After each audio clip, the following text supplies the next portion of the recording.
Minister Doughty. Well, thank you, Mr Speaker, and I thank the honourable gentleman for his question. Before I respond to it, Mr Speaker, I think it's important that we all recognise today as the House that it is, of course, the anniversary of the September the 11th attacks. Many of us will be attending commemorations later on today, and our thoughts are, of course, with all the thousands of people who lost their lives in that despicable terrorist attack, including many British, many American citizens and many other countries. And, Mr Speaker, I think the whole House's condolences and thoughts will be with the family and friends of Charlie Kirk. Absolutely appalling attack and murder yesterday, Mr Speaker. We know too well in this House, sitting underneath the two shields of our dear colleagues from across the political spectrum, the terrible consequences of political violence. And I know that the whole House will be thinking of Charlie's family, friends and others, and urging an end to this sort of political violence. It's absolutely appalling. Mr Speaker, in light of additional information in emails written by Peter Mandelson, the Prime Minister has asked the Foreign Secretary to withdraw him as Ambassador to the United States. The emails show, Mr Speaker, that the depth and extent of Lord Mandelson's relationship with Jeffrey Epstein is materially different from that known at the time of his appointment. In particular, Mr Speaker, Lord Mandelson's suggestion that Jeffrey Epstein's first conviction was wrongful and should be challenged is new information.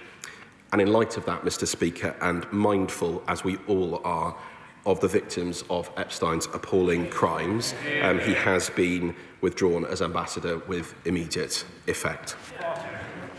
Neil O'Brien. Mr Speaker, thank you for granting this statement, and I agree with the words of the Minister about September 11th and Charlie Kirk. But Mr Speaker, this is yet another extraordinary error of judgment by this weak Prime Minister. And I pay tribute to the Leader of the Opposition for yesterday securing justice for the victims of Epstein. This raises massive questions. It is not just that Peter Mandelson said that Epstein was his best pal and that he loved him. It wasn't just that he brokered a deal for him while he was business secretary.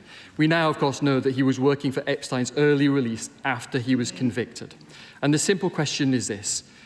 Is the Minister now saying that the Prime Minister did not know about any of this at the point where he was appointed? Don't say the boxes were ticked and the process was followed.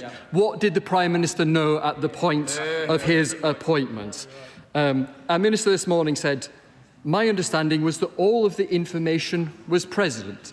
Is that correct? Did the Prime Minister know, and will the government now publish all the documents relating to Peter Mandelson's vetting? And if the Minister says he doesn't know at the time, when did the Prime Minister become aware of these revelations? Now, Peter Mandelson quietly stayed at Epstein's house while he was in prison. Mandelson now says that he was wrong to think he was innocent. That's his defence. He had pleaded guilty. So there are huge questions here, Mr Speaker. Did the State Department, the US State Department, give any warning to our government ahead of this appointment? Did the Prime Minister's Chief of Staff, Sue Gray, give any warning? Have any employees of Global Counsel visited our Washington embassy since his appointment? Next week is going to be the state visit. This is a huge turmoil ahead of it, and I cannot believe that the government have put our monarch in this terrible position. I am glad that Peter Mandelson has now gone. The Foreign Secretary had said that protecting women, girls and victims was her priority. How on earth did that square with the behaviour of the government over recent days, squirming and twisting to try and protect Peter Mandelson rather than the victims? Mr Speaker, let's be clear. This is a government where you had a corruption minister having to resign over the links to corruption.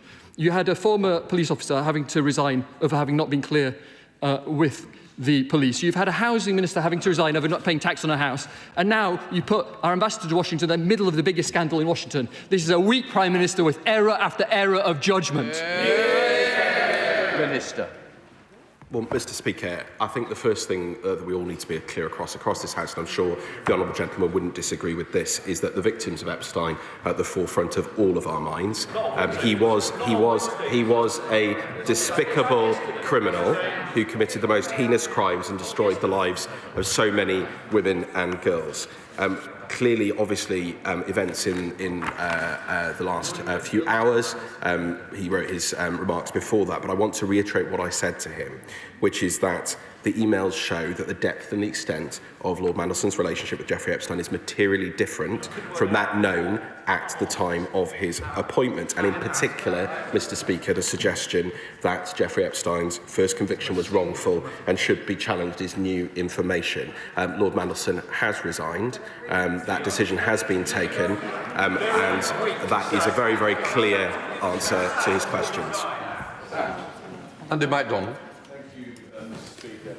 I'm sure I speak for the whole House in sending our best wishes to our colleague in Washington and Gateshead South for the appalling fire at her office overnight. We send our very best wishes to her and her staff. May I thank the Minister for his statement.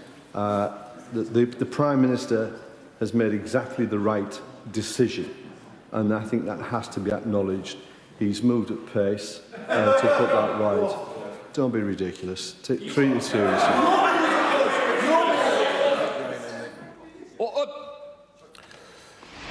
Breaking news this hour. Let's go live to Westminster, our political correspondent. Let's put some courtesies to each other. Thank you, Mr. Speaker. Could I ask the Minister? Clearly, the appointment process didn't pick up these issues. That's self-evident. So, can we have an assurance that there will be an inquiry as to why that was not the case and that this House will be kept informed? Thank you. Well, Mr. Speaker, can I first, I wasn't aware of the terrible incidents that he referred to this morning. I've just been informed, and I'm sure the thoughts of the whole House will be with our colleague from Washington and Gateshead. And Mr. Speaker, I know how seriously you take the safety and security of members of this House, and I think particularly in light of international events and the tragic loss of colleagues, this all the more underlines why we must have security and safety to go about democratic debate in this country, whatever our views, in a safe and secure way. Mr. Speaker, I thank him for his comments on the decision. As I said, this is a decision that has been taken by the Prime Minister and the Foreign Secretary, and Lord Mandelson has resigned.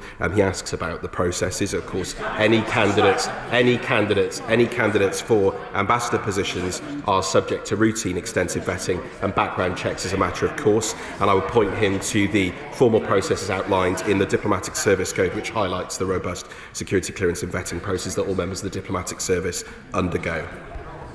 Helen Maguire, Liberal Democrat spokesperson. Thank you, Mr. Speaker. Firstly, our thoughts are also with the friends and families of the victims of 9/11, and I'd also firstly like to express my regret and sadness of the murder of Charlie Kirk. And I also hope that the staff and MP for Gateshead South are all okay following the incident at her office, because political violence should have absolutely no place in society.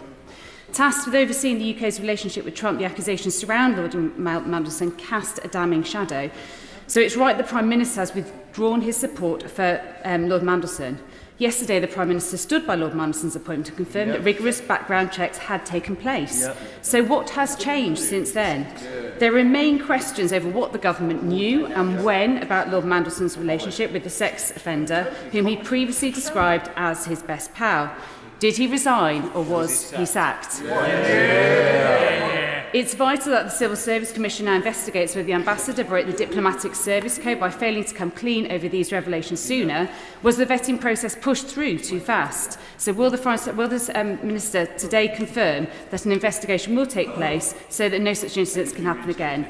Reports have also surfaced that the Cabinet Office suppressed the relationship following a memo about Mandelson's relationship because it could compromise relations with the US. Will the Minister confirm if this was the case? Well, Mr. Speaker, I thank her for her remarks regarding our honourable friend. And again, I would just underline the importance of us all being able to go about our roles in a safe and secure way, whatever our political views and our beliefs. And I think in light of international events, particularly in the United States, that should be all at the forefront of our minds today. I've been very clear, Mr. Speaker, in light of the additional information in emails written by Lord Mandelson. The Prime Minister asked the Foreign Secretary to withdraw him as ambassador. That is very clear. The decision was taken by the Prime Minister and the Foreign Secretary, and those emails show that the depth and the extent of the relationship is materially different from that known at the time of his appointment. Alan Gunn. Thank you, Mr. Speaker. Can I associate myself with the comments about our condolences and concerns for our member for Washington and Gateshead? Can I also thank the Minister for his statement and confirm that I too am disgusted and appalled by the actions of Epstein, and my thoughts are with the victims of his crimes. Can the Minister confirm that we have an excellent Deputy Ambassador in Washington who will ensure that our mission continues and next week's visit will go ahead? Well, Mr. Speaker, we have an excellent team overall in British Embassy Washington, and indeed I pay tribute to the work of all of our diplomatic service colleagues across the world, and they do an excellent job representing this country, ensuring that our security and prosperity is at the forefront of their work, and of course in our relationship with the United States in particular, that is crucially important. Our special relationship, our unique security partnership. I'll be at the United States Embassy later on today, and it's our closest and most important relationship. So I agree with him that there is a very excellent team in British Embassy Washington. Father of the House, Edward Lee. Obviously, this is a very sad day for the United States with 9/11 and the assassination last night. Now, this is such a crucial relationship with us with the upcoming state visit, and this is a dark cloud over this. So, will he forgive me, the Minister? I just give him some gentle advice. In my experience of these scandals, the cover-up and the lack of due process and the allegations of cronyism are much more serious than any original offence or alleged offence. So will the Minister ensure that every single document is released post-haste about the process, including this issue about the meeting that Mandelson requested with Prime Minister Blair over Epstein? So we need everything released straight away, move on and get a new ambassador. Well, Mr. Speaker, he is absolutely right about the importance of our relationship with the United States and the upcoming state visit. Very important. We've got an extensive team working on that, and His Majesty the King is obviously very much looking forward to welcoming President Trump, and of course many officials working diligently day and night to ensure that visit is a success. I'm not going to get into the individual issues and claims that he makes, but what I will say is that this is a decisive decision, and in light of the additional information in emails written by Lord Mandelson, the Prime Minister has asked the Foreign Secretary to withdraw him as ambassador. Kim Johnson. Thank you, Mr. Speaker. I would also like to offer my support to my honourable friend, the member for Washington and Gateshead.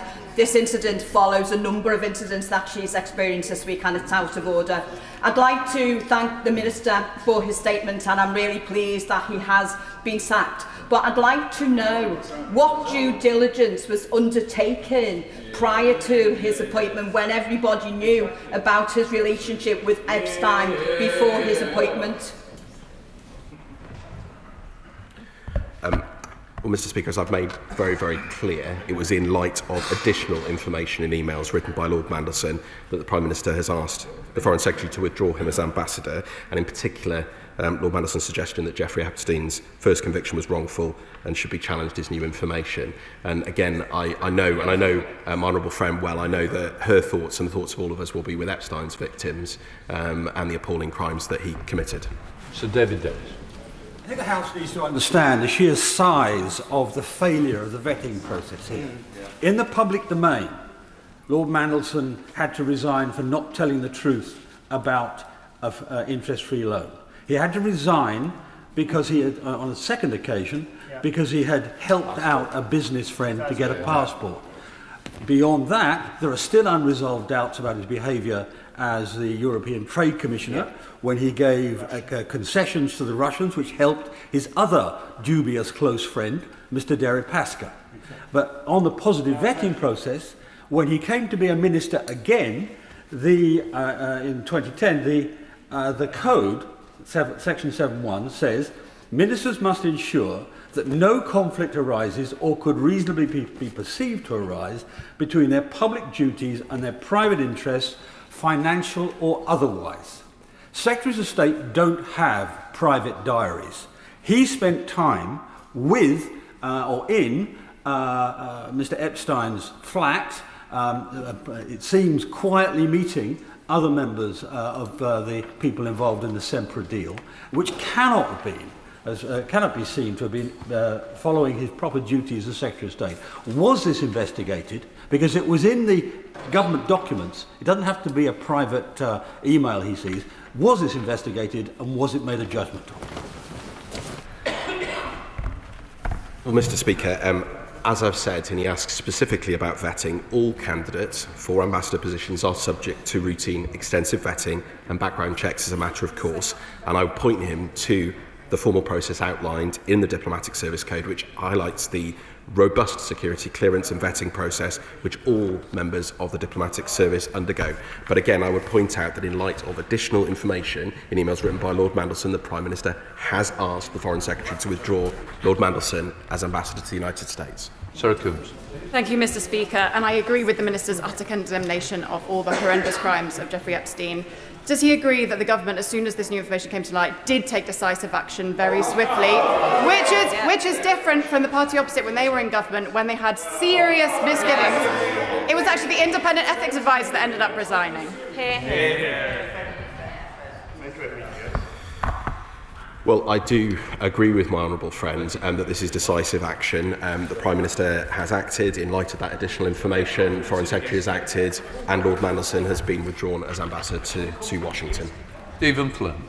I'm sure the Minister's delighted that he's not had to shred his own reputation like his ministerial and cabinet colleagues have had to do on the broadcast rounds over the course of recent days, including, of course, this morning trying to defend Lord Mandelson and the lack of judgment shown by the Prime Minister. I don't know what it is about the decades of scandals and being best friends with the notorious child trafficker and paedophile which should have got some alarm bells ringing in number 10 before this decision was taken. But if I listened correctly, the Minister did not confirm to the Father of the House that all materials relevant to this would be published. Did the Prime Minister know about these emails prior to standing up at that dispatch box just yesterday to say he had confidence in Mr Mandelson? And does he retain the Labour whip in the House of Lords?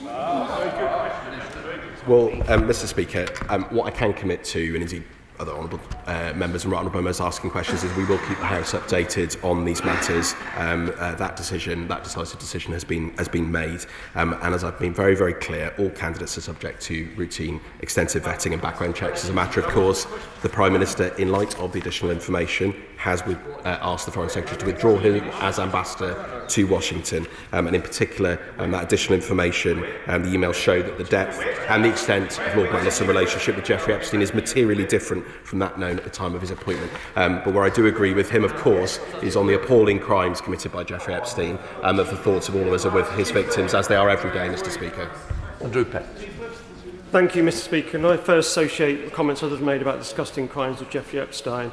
Also, 24 years ago today, I was sat in the TUC Congress as a delegate when awareness of what happened on 9/11 had just come. So can I also put on record my tribute to the first responders and public service workers in New York who came to the aid of people, many of whom are still paying the price of that today. A lot has changed in politics since then. In those 24 years, one of the motivations that got me into public life was around accountability and the lack of accountability we saw from senior ministers when the party opposite were in government, and their failure to resign when scandals came up and the failure of front benchers to take action. So can I welcome the swift action this government has taken now new information has come to light? Can the Minister assure us that lessons will be learnt, and if these things arise again, this government will hold up the highest standards and take the action needed to protect public life? Well, Mr Speaker, I can absolutely assure him of that, and this is decisive action. And Mr Speaker, you know, he references his time during the September 11th attacks, and I think we all remember where we were on that fateful day and that tragic day, and that's why we remember the victims, particularly today on that anniversary. Sir Bernard Jenkins. Thank you, Mr Speaker. Can I just point out that it was as plain as day after the exchanges between the Prime Minister and my right honourable friend, the Leader of the Opposition yesterday, that Lord Mandelson couldn't possibly carry on in his role. So why did the Prime Minister delay, or did he have to wait and be told what to do by Morgan McSweeney? And who is going to be the new ambassador, and how quickly is the new ambassador going to be appointed at this absolutely critical time when Russia is testing the very defences of NATO countries and we are showing such a weak response? Well, Mr. Speaker, he will know, having, I'm sure, visited our embassy in Washington on many occasions, that we have an excellent, dedicated team there, including also, of course, in King Charles Street, the Foreign Office here in London. And they're working on many, many aspects of that crucial security, defence and economic relationship. We are preparing for the state visit, and they're working diligently in that regard, and I commend them for that work. But he asked about new information, and I've been very, very clear, Mr. Speaker, in light of the additional information in emails written by Lord Mandelson. The Prime Minister has asked the Foreign Secretary to withdraw him as ambassador, and I've gone into the particular items, and of course, in light of that, and mindful of the victims of Epstein's crimes, he has been withdrawn as ambassador with immediate effect. Whereas, Mr. Speaker, the Prime Minister has acted swiftly and decisively. What a contrast with the party opposite. I note the Shadow Foreign Secretary is not in the House today. What happened when she broke the ministerial code? The Conservatives promoted her. Does the Minister agree with me that we will not take lectures on ethics from the party opposite? Well, Mr. Speaker, I've been very, very clear that the Prime Minister has acted decisively on this matter, and in light of that additional information, the Prime Minister asked the Foreign Secretary to withdraw Lord Mandelson as ambassador to Washington. That is decisive action. That is responding to that information, and I've explained the reasons for it. Can I just say to one member, when he's mentioning another, I presume he has contacted to let them know that he's going to mention them. Is that the case? I'm sorry, but please do not do that again. We're meant to be treating each other with respect, and what I would say is, please, and it's a message to all members, if you're going to mention somebody, give the courtesy of ensuring the member is aware. Richard Ford. Mr. Speaker, on the Foreign Affairs Committee, we have seen the high calibre of career diplomats who usually take up the most senior ambassadorial appointments. So it's not obvious to me why the British ambassador to the United States was a former MP. In the emails that have leaked overnight, it seems like Lord Mandelson thinks that to govern is to schmooze. Lord Mandelson famously declared in an election victory speech that he was a fighter and not a quitter, yet Lord Mandelson urged the convicted paedophile, Jeffrey Epstein, that to fight for early release was the right thing, and Lord Mandelson did not do the decent thing and quit. Does the Minister regret the original appointment?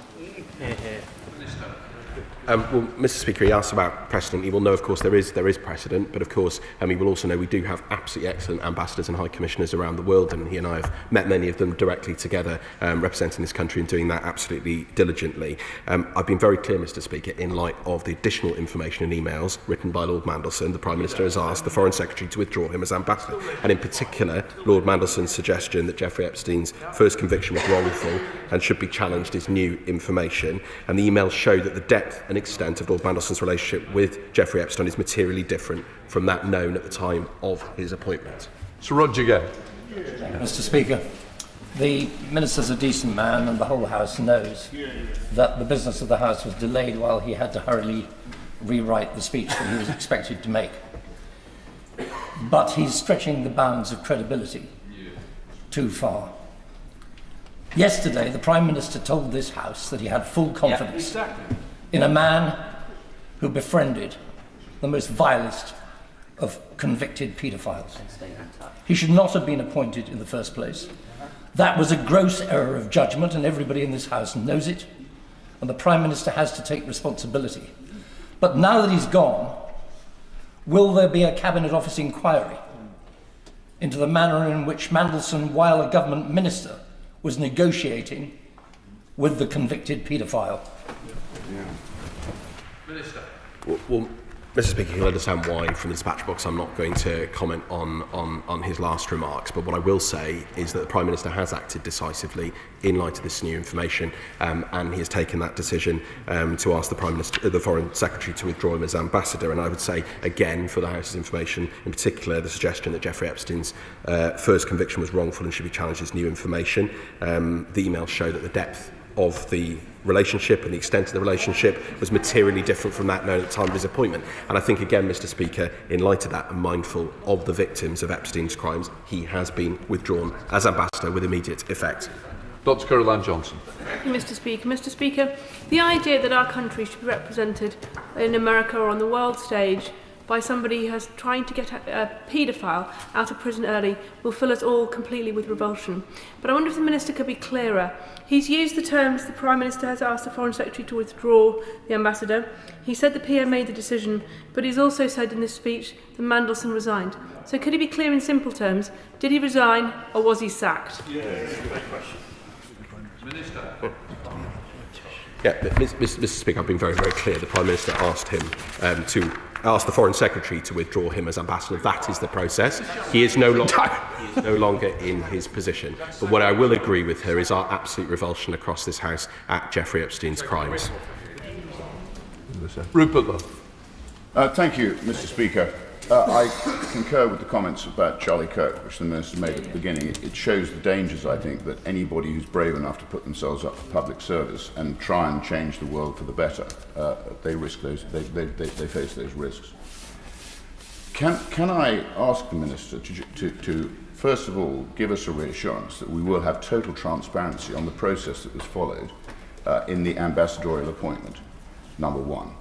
Number two, can the Minister please explain to the House, assuming we get over that hurdle, why the appointment of a man who described President Trump as a danger to the world, who the Americans described as an absolute moron, who has close links with China, and who has a history of misfeasance in public office, why was he the right appointment to make to the relationship with the most important and powerful country in the world, and a relationship which is essential to this country?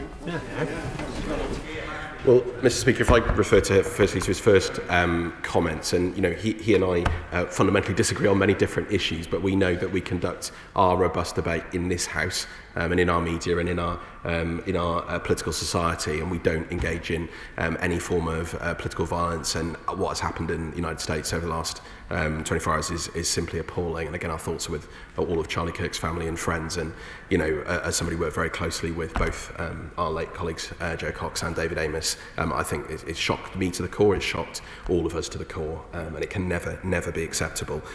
He asked about the processes. I've been very clear, Mr. Speaker. All candidates for ambassador positions are subject to extensive vetting and background checks as a matter of course, and I'd refer him to that formal process outlined in the Diplomatic Service Code. But what I can assure him, Mr. Speaker, is that we will keep the House updated on these matters. Gagan Mahendra. Thank you, Mr. Speaker. While the whole House is welcoming of the withdrawal of Lord Manson as head of mission, can the Minister confirm whether Lord Manson is still being paid as a civil servant? My understanding, Mr. Speaker, is that he's still an employee. Proper employment processes take place, but I will write to him and confirm an answer to that question. He's been asked to withdraw as ambassador, obviously in recent times. I will come back to him with a very detailed answer on that. I don't want in any way inadvertently, Mr. Speaker, to mislead the House on an important matter. Tom Gold. Mr. Speaker, it seems that there's a broad consensus from the whole House. This felt like it was a question of when, not if. So I would ask the Minister, during that extended vetting procedure, was there ever any interference or pressure from either Number 10 or the Prime Minister? Mr. Speaker, he will know. I simply am not going to go into vetting procedures. They're conducted independently, and certainly he can look at the details of how vetting processes are undertaken in that Diplomatic Service Code, which outline the process. Sir Gavin Williams. Thank you, Mr. Speaker. The Diplomatic Service Code states that diplomats' behaviour, action or inaction must not significantly disrupt or damage the performance or reputation of a diplomatic service. It also states that diplomats must set out the facts and relevant issues truthfully and correct any errors as soon as possible. In light of this, did Lord Mandelson set out how many payments he had received by the sanctioned Russian oligarch Oleg Deripaska, even to accounts in this country, Switzerland or other areas? And has there been a situation where there's been one set of rules for civil servants and another set of rules for friends of the Prime Minister and Jeffrey Epstein? Well, Mr. Speaker, his question in essence to the right honourable gentleman gets to the essence of the decision that's being taken. In light of additional information in emails written by Lord Mandelson, the Prime Minister has asked the Foreign Secretary to withdraw him as ambassador to the United States. The emails show the depth and the extent of the relationship with Jeffrey Epstein is materially different from that known at the time of his appointment, and in particular, Lord Mandelson's suggestion that Jeffrey Epstein's first conviction was wrongful and should be challenged is new information. He's well aware of the procedures, and of course he knows that I don't have the documents relating to the vetting process in front of me. Jim Shannon. Mr. Speaker, thank you very much. You've caught me unawares there. Can I, on behalf of my party, convey my support to the Honourable Lady for Washington on what's happened to her? I think it's very much in her thoughts, and I was in her company yesterday. Also, on behalf of my party, can I also express deep sadness at the assassination of Charlie Kirk, a 31 Conservative influencer who engaged with young people across the United States of America. I know he's in heaven. Do pray for his wife and children. I think we should all do that. At times like this, it is essential that we have an ambassador in place to convey our sincere sympathy with our allies. The removal of Peter Mandelson is to be welcomed.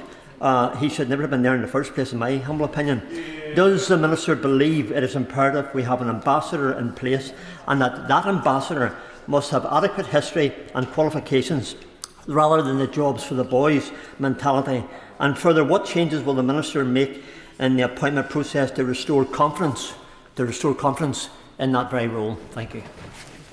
Well, Mr. Speaker, my honourable friend is rightly known as one of the kindest and most generous members of this House, and again I thank him for his comments about our honourable friend and the attack that she's endured this morning. And again, I wholeheartedly agree with his comments in relation to Charlie Kirk. He can be assured that we are already conveying our condolences to the United States, and of course I expect to be with the United States Ambassador to London later on today, where I'll be able to do that in person. He will know from a practical point of view that of course there are many posts where we, for periods of time, have ambassadors or high commissioners vacant. We have excellent teams who do the job, and of course when ambassadors and high commissioners are travelling, there is a team in post able to represent this country and ensure our interests are maintained, and that is exactly what will happen in this case. Dr. Luke Evans. Mr. Speaker, this is about the Prime Minister's judgment. By Mandelson's own admission, he said there's more very embarrassing information coming. So the Prime Minister could have come to the House yesterday and said, I will suspend pending further investigation. But he didn't. He backed him. So on the back of that, can the Prime Minister be 100% sure that in any trade deals or any negotiations that Mr. Mandelson has not been compromised by the information that has now come forward? And will he commit to investigate that? Very good. Well, Mr. Speaker, again, I bring him back to the fundamental point here, which is in light of the additional information and emails written by Lord Mandelson, the Prime Minister asked the Foreign Secretary to withdraw him as ambassador. Thank you very much, Mr. Speaker. Can I associate myself with the words the Minister said about 9/11 and the untimely and tragic death of Charlie Kirk?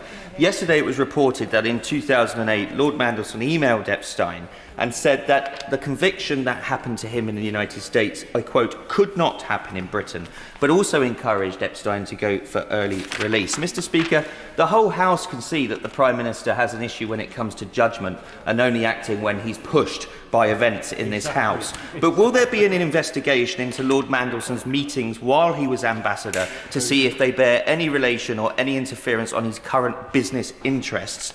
Will this government remove the whip from him in the House of Lords, yes or no? And will Lord Mandelson be entitled to severance pay once this action and this sacking has happened? Well, Mr. Speaker, on the question about the whip, as an FCDO employee, Lord Mandelson was on a leave of absence from the other place. So that's very clear. As I said, Mr. Speaker, the emails show that the depth and the extent of Lord Mandelson's relationship with Jeffrey Epstein is materially different from that known at the time of his appointment, and in particular his suggestion that Jeffrey Epstein's first conviction was wrongful and should be challenged as new information, and that is why the Prime Minister has asked the Foreign Secretary to withdraw him as ambassador to Washington. Mr. Speaker, the Prime Minister had behind process yesterday. The Minister is doing the same today. Did the Prime Minister know about these messages before Prime Minister's questions yesterday? Mr. Speaker, I'm of course updating the House in real time as to actions and decisions that have been taken. I've been very clear about the new information that has come to light and the decisive decision that the Prime Minister has taken as a result.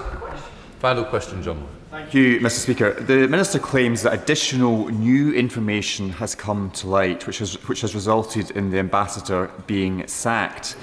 But can the Minister confirm that this is the only new information and all the other information was in the Prime Minister's knowledge? Mr. Speaker, I refer him to the comments I've already made. Point of order, Neil O'Brien. The Minister says that the only reason Peter Mandelson has had to resign is the additional information that he had campaigned for the early release of Epstein. They are not saying exactly what they did or did not know at the point of appointment. And the only way for this House to know exactly what the government knew is to publish the documents relating to his vetting. Exactly. Now, if the government will not publish those documents, as the Minister says they will not, would it be possible for this House to obtain those documents using the humble address mechanism? It's not a decision for me. What I would say is the Treasury bench has heard, and if the Minister wishes to respond, I'm more than happy. Not going to. I'm not going to continue the debate, but I'm going to take a point of order from Stephen. Thank you, Mr. Speaker. On a point of order, I would just welcome clarity further to the point that was previously made. The Minister was asked on numerous occasions when the Prime Minister was made aware of the information which led, the additional email information which led to Mr Mandelson's sacking. He's not provided the House with that information. What avenues are available to us as members to find out when the Prime Minister knew about this additional information? Look, the honourable member and the leader, I know very well he knows the mechanisms that he will start to use. What I would say is I don't think this is the end of it today. I think this will be returned at some point. In fairness to the Minister, he has said the House will be updated as and when they have the information. So the points have been taken. I expect the points to be answered sometime. But let's just... It's going to be a long weekend before we get to Monday. Let's leave it there. I don't want to continue the debate. And it's in relation to this issue, but in terms of the House procedures. Can I ask you, Mr. Speaker, the information that I took from the Minister's answer was that Lord Mandelson had not given the full account of his actions in the past while going through vetting processes. Therefore, can I ask you, as a member of the House of Lords, what are the disciplinary mechanisms that can be taken by the procedures of the House of Lords to make him accountable for that action, if true? Can I just say, I've enough with the House of Commons. The responsibility of the House of Lords is not for me, and we're certainly not going to take it. Right, let's leave it there.